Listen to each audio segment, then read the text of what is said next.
श्री स्वामी समर्थ. सर्व स्वामी भक्तांचं आपल्या युट्यूब चॅनलवरती खूप खूप स्वागत आहे. मित्रांनो, मी सौरभ देशमुख गुरुजी तुमच्या सर्वांचं स्वागत करतो. ज्यांना संतती होत नाही, ज्यांना मूलबाळ होत नाही, त्यांच्यासाठी हा व्हिडिओ आहे. ज्यांना मुलं बाळ होत नाहीये, सध्या मला अशी कमेंट केली होती, एका जेंट्स आहे का लेडीज माहिती नाहीये, पण कमेंट केली होती. तर त्यामध्ये लिहिलं होतं, आमचं असं एवढे वर्ष झाले, आम्हाला असं मूलबाळ नाहीये, तर तुम्ही आम्हाला मार्गदर्शन करा, असं मला त्यांनी कमेंट केली होती. आणि खूप असे लोक आहेत जे फालतू कमेंट करतात आणि काहीही बोलतात, काहीही शब्दांचा वापर करतात. त्यांना एक सांगणं आहे, तुम्ही कितीही काही गोष्टी केल्या तरी काय माझ्यावर फरक पडत नाहीये. हे व्हिडिओ बनवायचा आणि व्हिडिओ बनवणार, मला जे लोकांना सांगायचे मी ते सांगणार, जे खुलासे करायचे ते मी खुलासे करणार, जे लोकांना माहिती नाहीये त्या गोष्टी, ते उपाय आणि त्या गोष्टी सगळ्या सांगणार. भले तुमची दुकानं बंद झाली तरी चालतील, तुमच्या दुकानांशी मला घेणं देणं नाहीये. लोकांच्या भावनावर लोकांचं मत महत्वाचं आहे, त्यांच्यासाठी मी करतोय, त्यांच्यासाठीच करणार आहे. आणि दुसरी गोष्ट, मी एकदाच सगळ्या लोकांसाठी व्हिडिओ बनवू शकत नाही. आता बरेच जण म्हणतात, गुरुजी ह्याच्यावरती व्हिडिओ बनवा, गुरुजी त्याच्यावरती व्हिडिओ बनवा. तर कसं आहे मित्रांनो, त्या सगळ्याच विषयावरती व्हिडिओ बनवणं शक्य नाही. मी स्टेप बाय स्टेप प्रत्येकाचा नंबर येईल त्या पद्धतीने व्हिडिओ अपलोड होत राहील. आता जेवढं पहिले लोकांनी सांगितले त्यांचे व्हिडिओ सुद्धा चालू आहेत अपलोड करायचे. ज्यांनी विचारले प्रश्न, माहिती विचारली, मागितली, त्यांच्यासाठी आता व्हिडिओ सुरू आहे. त्यामुळे स्टेप बाय स्टेप तुमचाही नंबर येईल, तुम्हाला सुद्धा माहिती मिळेल. आता आपण जाणून घेऊयात नक्की संतती, ज्यांना मूल बाळ होत नाही, त्यांनी काय करावं. सर्वप्रथम डॉक्टरांशी भेट घ्यावी आणि त्यांची चौकशी करावी. आता उपाय मंत्र तुम्हाला देणारच आहे, पण पहिल्यांदा ही गोष्ट महत्वाची, मंत्र ऐकून घेण्याआधी ही व्हिडिओ पूर्ण बघा, ही माहिती पण घ्या. परत काही लोक कमेंट करतील, मग मेडिकल सायन्स काय आहे, तू काय पण का सांगतो, असं नाही बोलायचं. आधी ऐकून घ्या काय म्हणतोय. मुख्यतः सर्वप्रथम आपण डॉक्टरांकडे जाणं गरजेचं आहे, डॉक्टरांचा सल्ला घेणं गरजेचं आहे. जर का रिपोर्ट तुमचे व्यवस्थित असतील, फिजिकली कोणताही प्रॉब्लेम नसेल आणि जर का मूल बाळ होण्यामध्ये अडचण येत असेल, तर हा मंत्र श्रद्धेने जपावा. हा मंत्र श्रद्धेने जपावा, कारण की जे 1-1 लाख 2-2 लाख मंत्राचा अनुष्ठान केलं जातं. 11 गुरुजी 20 गुरुजी असे बसून त्याचं गोपाल संतान अनुष्ठान हे खूप मोठं आहे, त्या पद्धतीने त्याचा जप केला जातो आणि रिझल्ट ही हमखास येतो. पण मुख्यतः एका गोष्टीची खात्री घेणे, तुमचे जर का फिजिकल रिपोर्ट व्यवस्थित नसतील, जर का तुमचं शरीर, तुमचं अंग जर का एखाद्या नवीन शरीराची उत्पत्ती करण्यायोग्य किंवा एखाद्या पुरुषाच्या शरीरातला घटक समोरच्या स्त्रीच्या गर्भाशयामध्ये संतती उत्पत्ती करणारा जर का नसेल, तर या मंत्राचा काही उपयोग नाही.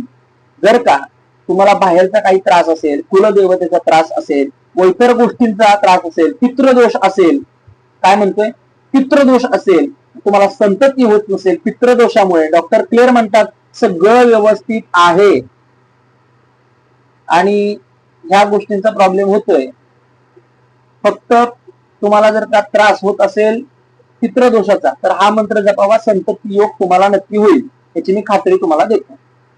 आता मंत्र असा आहे, देवकी सूत गोविंद वासुदेव जगतपते देहि मे तनयम कृष्णा त्वामहं शरणागतः. परत एकदा ऐका, देवकी सूत गोविंद वासुदेव जगतपते देहि मे त्वनयम कृष्णा त्वामहं शरणागतः. आता हा जो मंत्र आहे, देवकी सूत गोविंद म्हणजे देवकीचा सूत म्हणजे मुलगा, हा गोविंद आहे, नारायण आहेत, विष्णू आहे. देवकी सूत गोविंद वासुदेव जगतपते म्हणजे वासुदेव नारायण श्रीहरी विष्णू या जगाचे पालन पोषण करणारे परमपिता आहेत. देवकी सूत गोविंद वासुदेव जगतपते देहिमे तनेम कृष्णा त्वामहं शरणागतः म्हणजे नारायणा विष्णुदेवा, मी तुला शरण आले, मी तुला शरण आलो, मला तुझ्या समान एक कृष्ण दे. त्या मंत्राचा अर्थ हा होतो. या मंत्राचा जप करायचा कसा आहे, प्रातःकाळी सकाळी आपल्याला उठायचे, स्नान संध्या सर्व काही गोष्टी करायच्या आहेत. झाल्यानंतर देवासमोर बसायचं आहे, बाळकृष्णाची मूर्ती एका प्लेटमध्ये घ्यायची आहे, त्यात तांदूळ भरायचे. सत्यनारायणच्या पूजेला तुम्ही बघितलं असेल कशा पद्धतीने गुरुजी तामणामध्ये बाळकृष्णाची मूर्ती ठेवतात. त्या पद्धतीने ठेवायचे आहे आणि ते ताट कामन तुम्ही देवघरामध्ये ठेवायचं आहे. ठेवल्यानंतर ना त्यांना गंध, हात, फूल सगळं वाहून त्यांची पूजा करायची आणि हातामध्ये पाणी धरायचंय. असं अशा पद्धतीने मुद्रा करायची, गोमुद्रा म्हणतात त्याला. तर ह्या मुद्रा करायची, ह्याच्यामध्ये पाणी घ्यायचंय खड्ड्यामध्ये त्या मधल्या भागात आणि पाणी घेऊन राहत नसतं, पाणी कंटिन्यू टाकत राहा आणि म्हणायचं माझं नाव हे आहे, माझं गोत्र हे आहे आणि मला संतती प्राप्ती होण्यासाठी मी गोपाल संतान या मंत्राचा जाप करत आहे.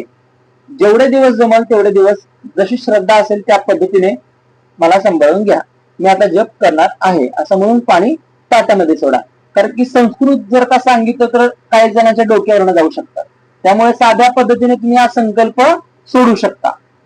आणि नंतर तुम्हाला रुद्राक्षाची माळ, कमलगट्ट्याची माळ, कमलगट्ट्याच्या माळेवरती केलेला जप लवकर साध्य होतो. विष्णूंची पत्नी कोण आहे? माता लक्ष्मी. त्यामुळे तुम्ही कमलगट्ट्याच्या माळेवरती जप करू शकता, रुद्राक्षाच्या माळेवर जप करू शकता. अशा पद्धतीने वेगवेगळ्या माळा आहेत, पण या 2 माळा तर सगळ्यात ठीक आहेत. ह्याच्यावरती तुम्ही जाप नक्की करा. जाप करताना खाली आसन असावं बसायला. कलर त्याचा लाल पिवळा चालू शकतो आणि शुद्ध होऊन स्नान वगैरे करूनच या मंत्राचा जाप करायचा आहे. पिरियड मध्ये अडचणीत मंत्राचा जाप करायचा नाही. जाप दोघांनी मिळून केला तर उत्तम रिझल्ट मिळतील, एकाने केला तरी उत्तम रिझल्ट मिळतील, पण दोघांनी शक्यतो करा. त्यामध्ये दोघांची श्रद्धेची आणि क्षमतेची गरज असते. तुम्हाला व्हिडिओ आवडला असेल मित्रांनो तर लाईक, शेअर, सबस्क्राईब करा. आपली टीम अजून वाढवा, विज्ञान पंडित 11ची टीम अजून वाढवा, अजून लोकांपर्यंत पोहोचवा. लोकांचं कल्याण होईल, लोकांना माहिती मिळेल आणि आपलाही परिवार मोठा होईल. मित्रांनो, भेटूयात परत नवीन व्हिडिओ मध्ये. कमेंट मध्ये सांगा व्हिडिओ कसा वाटला. श्री स्वामी समर्थ. चला.